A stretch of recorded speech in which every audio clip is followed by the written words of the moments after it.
Okay, and now we'll have tonight's talk by Dravida Prabhu. So Dravida Prabhu, this weekend we're celebrating his birthday also. He's turning 78 on Monday. 78? No, I'm wrong. 78, yeah. So 78 this Monday. So some others will come soon. And yeah, Dravida Prabhu is an expert in many shlokas, also turning many shlokas into English poems. So he'll share some of his shlokas, some poems, speak a little bit about Krishna consciousness. So, and the class will go until around 8 o'clock. And then we'll have some cake cutting for Dravida Prabhu. Hare Krishna.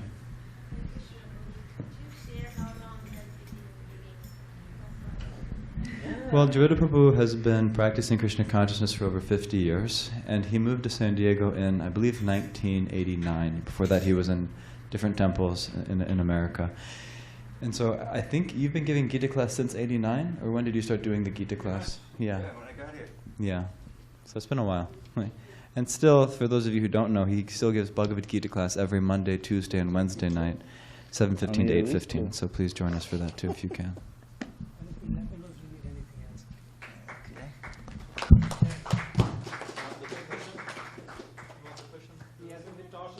Huh? Yeah, that would help.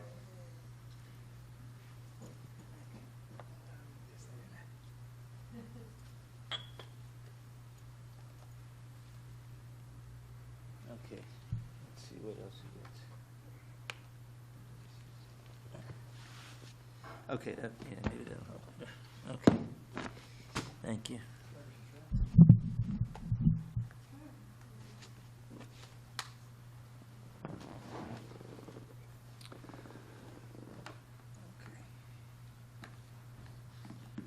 So, can you get me one more of these in the class, from the class? Okay. So, do you know, some of you know it, the song Jaya Radha Madhava? Okay, let's do that song. Okay. Why don't you get me the drum? I forgot the drum. From the corner. Oh, yeah, she can do it. Dhanabai.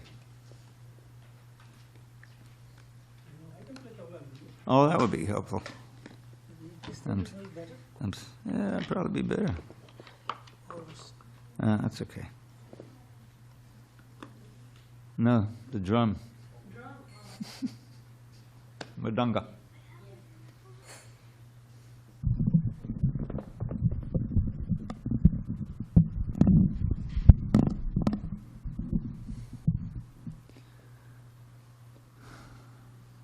So in case you're interested, these classes that I give on Monday, Tuesday, Wednesday, beginning at 7:15 until 8:15 p.m., they're on YouTube also. And so if you're interested, you can get the information from her husband, Tapas, who set up all these cameras. Huh? Oh, there he is. Okay, so we'll sing Jaya Radha Madhava. Jaya Radha Madhava Kunja Bihari.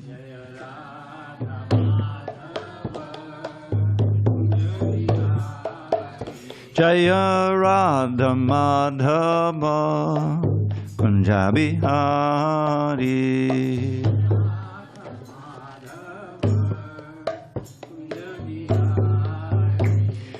Gopi Janavallabha Girivaradhari.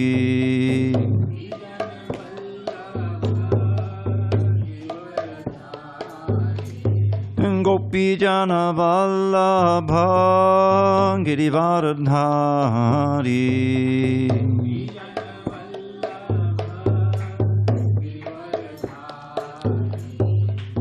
Yashodanandana Bhajana Ranjana. Yashodanandana Bhajana Ranjana. Yamuna Tiravanachari.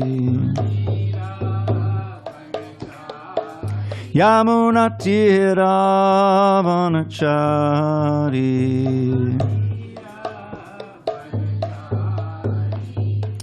Hare Krishna, Krishna Krishna, Hare Hare, Hare Rama, Rama Rama, Hare Hare.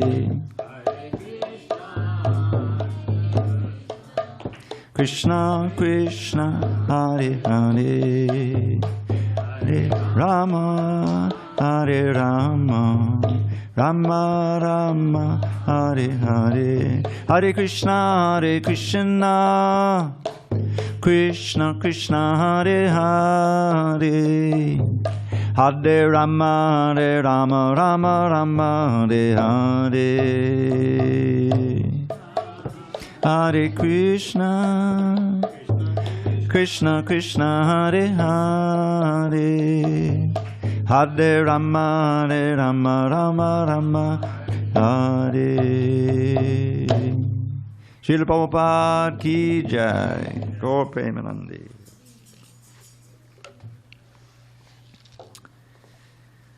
So I was encouraged to say a little something, Bhagavad Gita, and I thought I would give you the essence of the Bhagavad Gita. Prabhupada says, chapter 18, text 65 and 66. Now this chapter 18 is entitled Conclusion, the Perfection of Renunciation. And it culminates, actually, not the last verses, but near the end, in these two verses, text 65 and 66. Now 65 is almost a word-by-word repetition from a verse from the 9th chapter, at the end of the 9th chapter, which the 9th chapter is called the most confidential knowledge. And this is a very similar verse, and Krishna is basically giving the essence of the Bhagavad Gita in this chapter 65 and 66. So I know you know this verse, so I'm going to chant the Sanskrit one line at a time, and then he'll repeat. Om Namo Bhagavate Vasudevaya. Om Namo Bhagavate Vasudevaya. Om Namo Bhagavate Vasudevaya.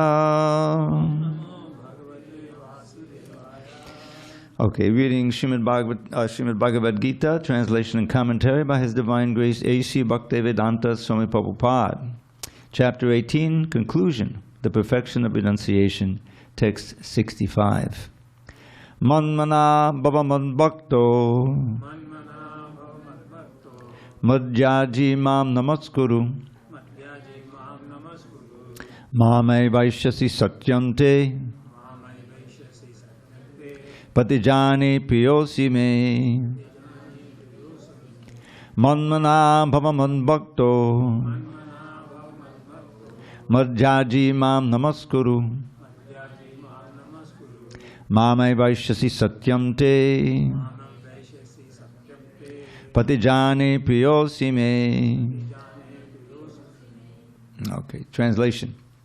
So Lord Krishna is saying to Arjuna, always think of me, become my devotee, worship me and offer your homage unto me. Thus you will come to me without fail. I promise you this because you are my very dear friend. Now I put it into a poem. Just think of me, become devoted, worship me, and bow down low. You'll come to me, O friend, I promise you this boon I shall bestow. Srila Prabhupada's purport, it's short. The most confidential part of knowledge is that one should become a pure devotee of Krishna and always think of him and act for him. One should not become an official meditator. Life should be so molded that one will always have the chance to think of Krishna. One should always act in such a way that all his daily activities are in connection with Krishna. He should arrange his life in such a way that throughout the 24 hours he cannot but think of Krishna. And the Lord's promise is that anyone who is in such pure Krishna consciousness will certainly return to the abode of Krishna, where he will be engaged in the association of Krishna face to face. The most confidential part of knowledge is spoken to Arjuna because he is the dear friend of Krishna. Everyone who follows the path of Arjuna can become a dear friend to Krishna and obtain the same perfection as Arjuna. These words stress that one should concentrate his mind upon Krishna, the very form with two hands carrying a flute, the bluish boy with a beautiful face and peacock feathers in his hair. There are descriptions of Krishna found in the Brahma Samhita and other literatures. One should fix his mind on this original form of Godhead, Krishna. One should not even divert his attention to other forms of the Lord. The Lord has multi-forms as Vishnu, Narayan, Rama, Varaha, etc. But the devotee should concentrate his mind on the form that was present before Arjuna. Concentration of the mind on the form of Krishna constitutes the most confidential part of knowledge, and this is disclosed to Arjuna because Arjuna is the most dear friend of Krishna's. Om Jnanatimirandasya Jnanandana Shalakaya Chakshur Unmilitam Mena Tasmai Shri Gurave Namaha. I was born in the darkest of ignorance, but my spiritual master, Srila Prabhupada, opened my eyes with the torchlight of knowledge. I offer my humble obeisance unto him and all members of Sri Parampara. So, the Bhagavad Gita, as I'm sure you all know, is spoken directly by Krishna on this battlefield of Kurukshetra. And you would think like the last place that you would think to have a spiritual disquisition. There's a huge battle about to take place. Armies on both sides, ready, millions of soldiers actually, many elephants and all of these things. And Arjuna asked Krishna. Krishna, he promised that he would not fight in the battle. But he told Duryodhana, the main combatant on the other side, they came and Krishna gave each of them the chance, well, you can have me or you can have my armies. Now he had armies that had many elephants and infantry and soldiers and all these different things. And he said, so I will be on one side and on the other side will be my armies. So I think Duryodhana had the opportunity to choose first. And he said, what am I going to do with Krishna, just one? So he took the armies. And Arjuna said, well, good. I'll just take Krishna. And say, but I won't fight. I won't fight, you know. Arjuna said, that's okay. You'll be on my side. So each one thought they got the best deal, and Arjuna actually got the best deal. So Krishna's decided, you know, he's such an intimate devotee of, that he's so an intimate friend of Arjuna's, that he said, I'll just drive your chariot. In other words, he became the servant because in the battle, the charioteer is a servant of the warrior. So Arjuna accepted. So when you read the Bhagavad Gita, it's very dramatic. So Arjuna wants to see, well, who's on the other side ready to fight me? So take it in that no man's land between the two battles. They're all facing off, you know. So he went between them. And on the other side, Arjuna saw, first of all, his beloved grandfather figure. He wasn't really his natural grandfather, but he took that role when Arjuna's father, Pandu, died untimely. And his brothers also, they helped raise them. So that was Bhishma Dev. And he's the greatest warrior on the other side. Although he's quite elderly, he's still so wonderful, amazing fighter. So he's on the other side. And Arjuna's beloved teacher is there also, Dronacharya. He taught him everything he knew about the art of fighting and so forth. So right away Arjuna says, oh, how can I fight them and perhaps kill them? And you know, these are my beloved guru, my teacher, and my beloved grandfather. So right away he's you know, hesitant to fight. And then he sees on the other side also so many friends and relatives because it was an inter-family fight. Both Kuru dynasty, the Pandavas were also Kurus. So there's another reason. Then he has this whole argument in the first chapter, and part of the second chapter, why he shouldn't fight. You know, if I fight, then all these men will be killed, the women will be unprotected, there'll be unwanted population, and all the sacrifices will stop, and I'll be responsible, I'll go to hell, and I'll have... So he had all these reasons based on the Vedas, basically. So then he just sits down on the chariot, you know, he drops his bow, he's discouraged, he's paralyzed. And this is a big problem because without Arjuna, the battle's not going to take place. And this was all Krishna's plan, actually, to decrease the number of what do we say, asuras on the planet, and to install Yudhishthira, who was Dharma personified. Those who know the story, he's actually the son of Dharmaraj, of Yamaraj. And Arjun's the son of Indra, and Bhima is the son of Vayu. So they're very, exalted souls. So this is not, so Krishna wants the battle to take place, and he explains to Arjuna, the first thing he says is that actually nobody's going to die here. Jayate mriyate vakadachan nayam budva bhavitavana bhuya ajo nityak shashvato yam purano nahanyate hanyamane sharire. For the soul, this is text 20 in chapter 2 near the beginning. For the soul there is never birth nor death at any time. The soul doesn't come into being, they're not coming into being now, in the future they won't come into being. They're ajo nitya shashvato yam purano. All these adjectives apply to Krishna also. Unborn, eternal, ever-existing, primeval. The soul is not slain when the body is slain. So this is a very foundational principle, is that we, as souls, our real identity is spirit, the Atma, not the body. The body is simply a vehicle in which the soul is riding, given by the material energy. And we've had many lives before, and we will have at least one more life in the future. It doesn't have anything to do with this body. So this is a foundational principle. Because if we're going to live forever, then it's really silly just to concentrate on this one life. We should understand, yes, the body is going to die. So if we put everything into relation on how to make the body comfortable and health, and that ultimately it will be a failure, the body will die, and everything will be taken away. As Krishna says in the 10th chapter, Mrityu Sarva Haraschaham. As death, I take everything away. Remember. So what doesn't, he takes everything material away, but we still have our spiritual identity and our spiritual life.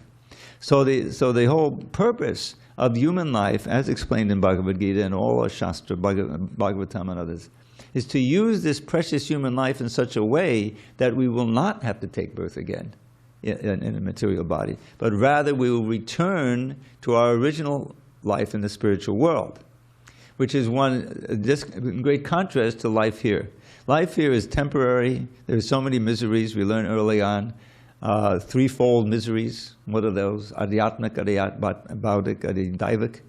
So these are things that we're very familiar with. You may not be familiar with the names. Adidaivik. Climate change. These terrible storms that take place, the heat, earthquakes. When I came from Miami in 36 years ago, in 1989, I came from a place that always had threats of hurricanes. I lived there for 6 years. And at a certain time of the year, from July through September or to October, first thing you go when you get up, what is the weather forecast? Is there a hurricane coming? Luckily, when I was there were no major hurricanes. But that can be devastating, as you probably know. So I came here, and I knew I don't have to worry about hurricanes, earthquakes. So I looked up, what is that what's the main fault here? If you get the name of it. What is it? San Andreas. So where is that San Andreas fault? And I found out that it goes right, down the coast pretty well, because there was a great San Francisco earthquake. But then when it gets down here in San Diego, it's a little bit to the east, So I said, oh, well, if it's an earthquake, maybe it won't be so bad here, And in fact, there was an earthquake. It wasn't a serious one here, but I was chanting upstairs. Now there's an ashram up there. They used to have the store there. And we used to chant a japa there. You could chant here. So I was chanting them, and suddenly the floor is moving like this. So I ran down the stairs, and I saw we had a different set of chandeliers, but they were still and they were shaking. So, if I was really Krishna conscious, I would have run toward the deities, but I didn't. I ran out the door, just to be honest. And I got out the door, and then the sidewalk was moving, So this is the big one? But no, that was about it. It kind of quieted down for a couple of minutes. But that's, it can obviously be a very dangerous thing. So that's one of them, Adi Daivik. By the Daivas, by nature they come. Then there's Adhyatmic. Everything can be very nice weather, no earthquakes, no hurricanes, no nothing, But you have something troubling your mind, some serious thing, someone stole your money or this emotional, whatever it may be. And that can give you so much suffering, And of course our own body, eventually you can get ill and so forth. So that's another category of misery everyone experiences. And then there's Aribautic, other living entities. Prabhupada gives the example because I think he experienced in Vrindavan, bedbugs. I never had that experience. But mosquitoes I did, not only in Miami, but in Mayapur. Yeah. So, we've all that other living beings, and most oftentimes it's other human beings of various kinds. So these are three main categories of suffering. And then there's the big four: birth, old age, disease, and death, which also fit into those. So this is what material life is all about. There are those miseries, of course. There are also various pleasures. But those pleasures, that sense pleasures or mental, reading a nice book or whatever it may be, those are temporary. And actually, Prabhupada says, he doesn't mince words, just like Krishna doesn't, that the happiness that we feel in those kind of sensory pleasures or mental pleasures, those are our worst enemies. Because they plant a desire seed in our mind to do it again. I like to give the example, those who have attended my classes, how when I was a kid, I became addicted to these little, I probably still have them, little chocolate kisses. Little, they still have them, right? So I was, and chocolate milkshakes and everything, I was a chocolate addict for a few years. So this is pleasures that you can get. And as you grow, of course, you grow up, your pleasures, different pleasures become more prominent, whatever. But those are fleeting. They have a beginning and an end. This is one of my favorite verses. Those who have been attending my classes for years, or even for a few days, they know that I love to chant this verse. It's 5:22. And this is an important verse. They're all important, but this is really, I always thought it was very critical.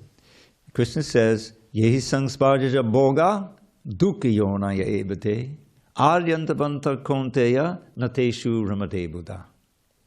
The intelligent person does not take part in those pleasures that are due to the contact of the senses with the sense objects, O son of Kunti. Such pleasures have a beginning and an end, and they're the source of all misery, and so the wise do not take their pleasure there. Now it says, well, okay, I got to have some way to have pleasure. Where do I get the pleasure? Previous verse, he says, Bhayasparsheshu asaktatma vindatyatmadiyat sukham sab brahma yoga yuktatma sukham akshayam ashnute. Now, some of the most critical words in that verse are right at the end. Sukham akshayam ashnute. They enjoy unbreakable happiness. Now, where do you find that on the material plane? You don't, you see? So that kind of happiness only comes if it's purely spiritual, because the spirit is always there, you see? So what he's saying is there, so bias parshesu asaktama, not attracted, not engaging in this pleasures that are due to the senses and the sense objects. That's baya, external.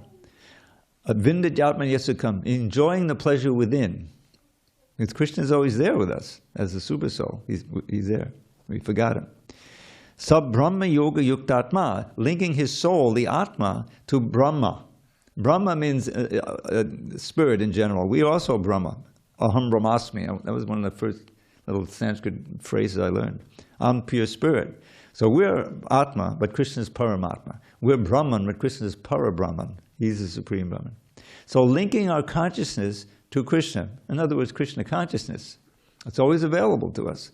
Now, then, if you train yourself to be able to do that all day, or whenever you're conscious, then you enjoy unbreakable happiness. Because Krishna, as the Vedanta Sutra says, Anandamaya Bhyasat, he's always blissful. What would you do if you were God? Wouldn't you arrange things so that you're always blissful? Or you say, no, I think I'll mix in a little misery here and there. No. So he has varieties of pleasure. You read Krishna's Leela in the 10th canto. He's like a great maestro, you see? And where does he get his pleasure from? But in interacting with his loving devotees. That's what really gives him pleasure, loving devotion. Headed by Srimati Radharani, but all the boys, Mother Yashoda, all of them, you see. So we can regain our position in Krishna's Leela, so that we're always enjoying this happiness of Krishna's service. Now it's interesting that if you read Krishna book, Prabhupada, the history of the movement that he started with the chanting. It's an amazing story. How he came at an elderly age, he was already 69.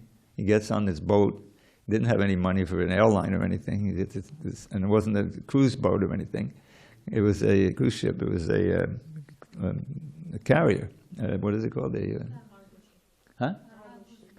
Cargo ship. So he got a little bunk there, and it was all this, he got seasick. He had 2 heart attacks, but and he had what, $6.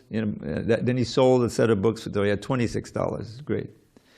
And he came finally to New York. He didn't know to go left or right, and he had a traveler's aid that was sent to him. Anyway, it's an incredible story. He went to Butler, Pennsylvania, which is a completely obscure little town in western Pennsylvania. Until recently, I'm not going to mention why it's famous now, but Amazing. Anyway, so eventually he ends up in New York City, and even after a whole year, he hadn't made much progress, And then somehow Krishna arranged. I used to live, anyone who knows where Prabhupada was living, he was living on the Lower East Side, right a couple of blocks from Tompkins Square Park. So 2 years later, I lived in an apartment 2 blocks from Tompkins Square Park. And the devotees were there. Prabhupada had been traveling. By that time, he was traveling all over the world. But they would come marching down the street, Hare Krishna, Hare Krishna. I was completely atheistic. Anyway, I'm not going to tell the story of how I became a devotee, but it was amazing, Krishna's arrangement. So anyway, it was the perfect timing. Prabhupada came right in the middle of the hippie era. You heard of that. And so many of the first devotees, they had tried hallucinogens, LSD. Luckily, I avoided that. But they thought they were seeing God, and here was someone who was a genuine guru, and so some were attracted. And he had 2 programs, basically, chant the holy name, and he would sing, and eventually they got a drum, I'll tell you one miracle that happened. There was one fellow wanted to make a record of Prabhupada, because Allen Ginsberg, the famous poet, he came back from India and he was chanting Hare Krishna. Had no idea what it meant or anything, but it was spiritual, So he came and he befriended Prabhupada, gave him a harmonium. And so Prabhupada became a little famous. He got, he was in the New York Times and everything. So this one fellow wanted to make a record of Prabhupada and the other devotees chanting. And also Prabhupada could speak and explain it. So I said, yes, let's do it. But there were no drums. They had a little half a bongo drum. Prabhupada would beat, He's a drummer, he said, boy. So anyway, the night before the record was going to be made, this fellow comes to the little storefront temple, 26 2nd Avenue. He's got a mridanga. I know where he bought it because I lived down there. There was a store that sold Indian instruments. They had tambours and everything, and I don't remember seeing mridanga, but anyway, he comes to and Prabhupada said, "Oh, let me borrow it," and then he starts playing. Whoa, the devotees are amazed how well he could play, And so eventually, that really increased the beauty of the kirtan, you can imagine. But then time passed and the session ended, so Prabhupada said, ask him if we can borrow it tomorrow morning, which is the day of the recording. So he wasn't he didn't say yes or no, and he left, and the devotee said he wouldn't see him again. He came the next morning, they got the drum, Prabhupada played it on the record. That record became so famous, George Harrison was listening to it as he was vacationing in a boat off of Greece. And he became attracted. Anyway, so the point was, it was based on this chanting. And the reason why the chanting was the special gift of Lord Chaitanya, who was Krishna himself. This is the Gaudiya Vaishnava. Because, even though Krishna makes it very simple here, and he makes it clear, no, you don't have to do the Ashtanga Yoga, the dhyana, like this. You just think of me like that. Well, how to think of Krishna? How to work for Krishna, So the easiest way to think of Krishna, he's not Krishna says the next verse, and I'll just say it because they go together. Let's see if you know it. Sarva dharmam parityaja mamekam sharanam braja aham tvam sarva papebhyo Mokshayasyami ma shuchaha. Abandon all varieties of religion and just surrender unto me. I shall deliver you from all sinful actions. Do not fear. So this is a very simple formula that Krishna has given here. You see, what he's referring to is things that he taught already: karma yoga, jnana yoga, the yoga of knowledge, and dhyana yoga, ashtanga yoga, sitting in meditation, pranayama. You've probably seen it or heard of it. Maybe you practice some of it. So he said, don't worry about all that. You know, just do this one thing. Just surrender unto me. In other words, you just fight this battle, become my pure devotee, and everything will be taken care of. Just give all, reject all dharmas and surrender only unto me. Your sins will nullify, O Arjun, from anxiety be free. So these two verses are the essential thing. And what Krishna is saying there is that if you're able to, by the process of bhakti yoga, now what's come down to us is a whole science of devotional service, how to arrange one's life in such a way, because Krishna said, and Prabhupada explained in the previous verse, one should arrange one's life so he can always think of Krishna. Well, that's not so easy. If you're living normal life, you have a job, you're going to be associating people who don't even know about Krishna. But somehow or other, if you practice this sadhana bhakti, you'll more and more progressively be able to think of Krishna. You'll be able to reject so many things that are obstacles to Krishna consciousness. Now, this is one of the things, it's a process of purification. Lord Chaitanya, or as Krishna himself, he came 500 or so years ago, and he spoke these 8 essential verses called the Shikshastaka, which are all about the chanting of the holy name, especially the first verse. So I'll share that verse with you, and it's so instructive because it describes the benefits of chanting. And anyone can chant. There's no restriction. That's in the next verse. It says there's no restrictions, the time, place, candidate. Unlike, the Bhagavad Gita, well, listen, if you're going to practice Ashtanga Yoga, you got to do this, this, this, and this. Krishna says, well, you have to surrender unto me. Krishna, as Lord Chaitanya, he says, you don't even have to worry about that. Just chant, and everything will follow. And that's exactly what Prabhupada did. So, the first verse of this Shikshastika, I'll give you the Sanskrit, the beautiful verse. Cheto darpanam arjanam bhava mahadavagni nirvapanam shreyak kaidava chandrika tadanam vidyavadhu jivanam anandam buddhivardhanam pratipadam purnamita swadhanam sarvatmasnapadam padam vijayate Shri Krishna Sankirtanam. Now, I didn't learn any Sanskrit until I was 26 years old, and I joined the Hare Krishnas. And then, just reading Bhagavad Gita, I was attracted to the Sanskrit rhythm, because my father was a drummer. It was kind of in my blood. He was actually a drummer in like the 1920s, around New York. And so he trained me as a child in music, So I was always attracted to, and the Sanskrit, the chanda. That's a simple verse, even that Shikshastika. So I put it into a poem. It says, all glories to the chanting of Shri Krishna's holy names, which easily extinguishes samsara's blazing flames by polishing the lust-encrusted mirror of the heart. That chanting is the waxing moon that knows the secret art of causing the white lotus of good fortune to unfurl its petals far and wide throughout this bleak and blighted world. Of transcendental knowledge which will take us to life's goal, the chanting of the name of Krishna is the life and soul. The ocean of ecstatic bliss floods far beyond its bounds wherever Krishna's merciful and mystic name resounds. Indeed, whenever Krishna's names are sung in congregation, at every step one tastes a joy that knows no limitation. So hear with great attention as I earnestly request, please chant Shri Krishna's holy names and be supremely blessed. The soothing nectar of the name will bathe your consciousness, bestow pure love for Krishna, and eradicate distress. And that's practically the whole Hare Krishna movement right there.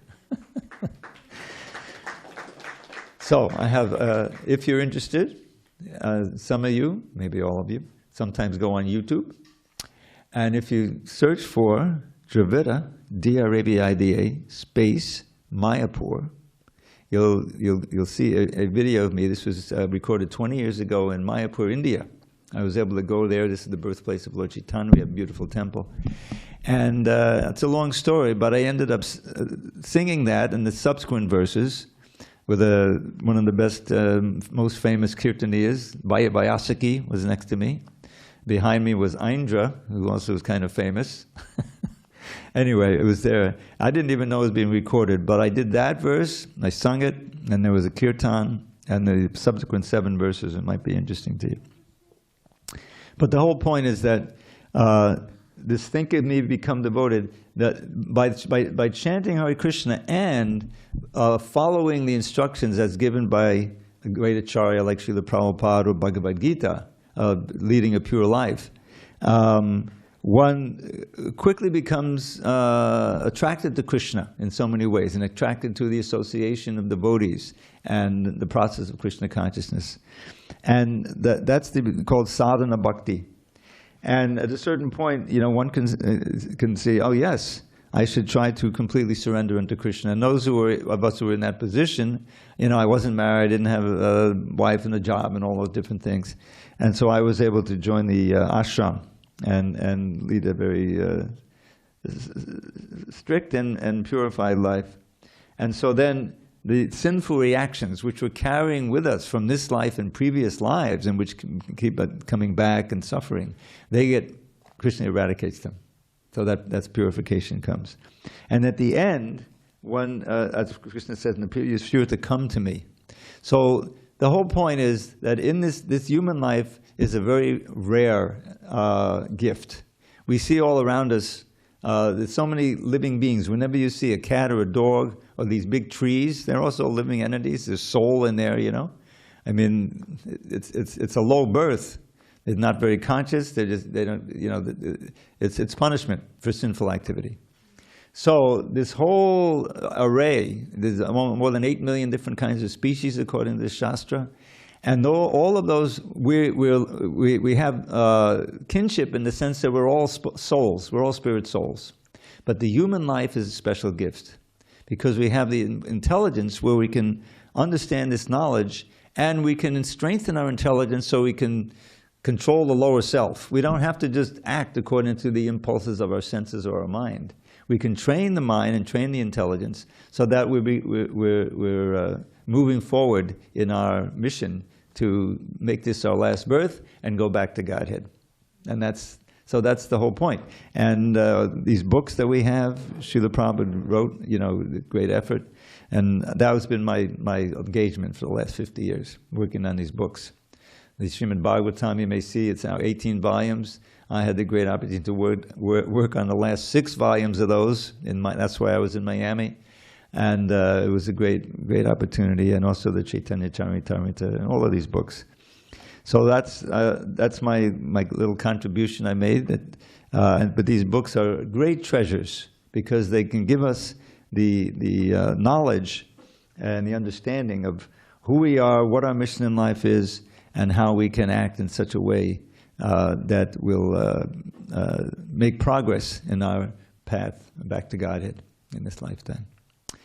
So I've lost track of time. What time is it? Oh, it's 7:50. Was that the time when it's supposed to end? Well, let's see. Krishna's arrangement. We have a minute or two for questions or comments. I don't know if we have any microphones here, but I can repeat it. If not, okay. Anyway, I'll give you a couple of verses now. There's such a tremendous tradition of great realized souls, Lord Chaitanya and his followers, the 6 Goswamis, Rupa Goswami, Sanatana Goswami, his brother. And anyway, I'm going to tell you the whole story, how I was friends with a devotee who was kind of a little eccentric. He was incredibly intelligent. He taught himself Sanskrit, and he translated some of these wonderful Sanskrit poems from Rupa Goswami and others. And so I was his friend, and when I left LA and came east, it's a whole story, in '78, he had just finished the whole, it was before the PDFs and all of those things. So it was all that he had typed it all out and made photocopies for me, which I had in this little suitcase, the whole Stavamala. Stavamala is a garland of poems. They're a collection of Rupa Goswami's poems. So I'll give you a little sample. This is describing Krishna in Vrindavan. So it goes like this, and you can see how I like this meter. You know, Indani lamani mandulavana pullani pukusamanchitakarna Krishna lambada kishora sihari sundaro jayati kunja bihari. So that last line is the refrain. All glories to Krishna, who is playing in the forest of Vrindavan. So his smooth complexion conquers sapphires, stunning to the eye. Kadamba blooms with fragrance full on each ear gently lie. His beauty's great, and by his chest where Gunja necklace stays. All glories to the Lord who in Vrindavan's forest plays. You see? Then it says, Radhikava dana chanda chakora, Sarva balla babadhuda tichora, Charcharicha to the tanchata chari, Charuto jayati kundi bihari. Now you can hear it actually rhymes also, you see. Chakora longing for the moon of Radha's radiant face, a thief purloining patience from the coward's wives apace. His expert rhythmic dancing winning all the gopis' praise. All glories to the Lord who in Vrindavan's forest plays. Then the next one is about Giridhari. Sarvatak patilakaula kapava dvangsanena vritabhasa bhagava Ngoshta rakshanakate giridhari leelayaji yatikunda bihari. When Indra's sacrifice he stopped, he stole the Deva's pride by playfully uplifting Giri Govardhan to hide his friends and cows beneath the hill for 7 nights and days. All glories to the Lord who in Vrindavan's forest plays. Then is one about it playing the flute. Ragamandala vibhushita vangshi vibramena madanosa vishangshi stuyamana chaditak shukashari shrenabir jayati kundi bihari. Heartwarming warbling melodies adorn his flute which sings of Cupid's fest. To him unending happiness it brings. The parrot pair his loving pastimes never tire to praise. All glories to the Lord who in Vrindavan's forest plays. So it goes on like that. So these are the wonderful creations, poet creations, which help us to remember Krishna. Just like the Bhagavad Gita, Srimad Bhagavatam, full of these things. But the essence is this Mahamantra. Mahamantra. Lord, it said, Hare Nama, Hare Nama, Hare Nama eva kevalam. Kalo nasteva, nasteva, nasteva gataranyata.